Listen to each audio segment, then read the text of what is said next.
Hi friends, இன்றைக்கி நம்ம ரொம்ப டேஸ்டியான நல்ல ஒயிட்டாக இருக்கக்கூடிய க்ரீமி சீஸ் பாஸ்தா எப்படி செய்யலாம்னு தாங்க பார்க்க போகிறோம். இது குழந்தைங்களுக்கு ரொம்ப பிடிச்சதாக இருக்கும். கண்டிப்பாக ட்ரை பண்ணி பாருங்கள். இதுக்காக ஒரு பவுலில் கொஞ்சமாக தண்ணி சேர்த்துட்டு இது கூட கொஞ்சமாக உப்பும் சேர்த்து ஒரு 3/4 கப்பு பாஸ்தாவை நல்லா வேக வச்சு எடுக்கணும். இந்த அளவுக்கு நல்லா வந்ததுக்கப்புறமா இதை அப்படியே வடிகட்டிடுங்க. வடிகட்டி மாற்றி வச்சிடலாம். இப்போ ஒரு பேனில் ஒரு 3 கியூப் அளவுக்கு பட்டர் சேர்த்துருக்கேன். ஒரு 20 கிராம் இருக்கும்.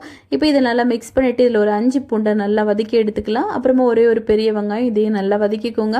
அப்புறமா 1/2 டீஸ்பூன் அளவுக்கு சில்லி ஃப்ளேக்ஸ், 1/2 டீஸ்பூன் அளவுக்கு பெப்பர், 1/2 டீஸ்பூன் அளவுக்கு ஓரிகானோ இவ்வளோ சேர்த்துட்டு 2 டேபிள் ஸ்பூன் அளவுக்கு மைதா சேர்த்து நல்லா மிக்ஸ் பண்ணிக்கோங்க.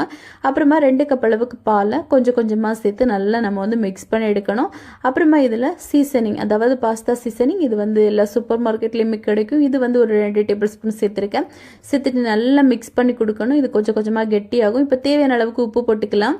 அப்புறமா இதில் ஃப்ரெஷ் க்ரீம் ஒரு 1/4 கப்பு போல் சேர்த்துருக்கேன். இது நல்ல ஒரு டேஸ்ட்டும் ரிச்சான ஒரு லுக்கு கொடுக்கும் அதுக்காக. அப்புறமா இதில் நம்ம வேக வச்ச பாஸ்தாவையும் சேர்த்து நல்லா மிக்ஸ் பண்ணி கொடுக்கலாம்.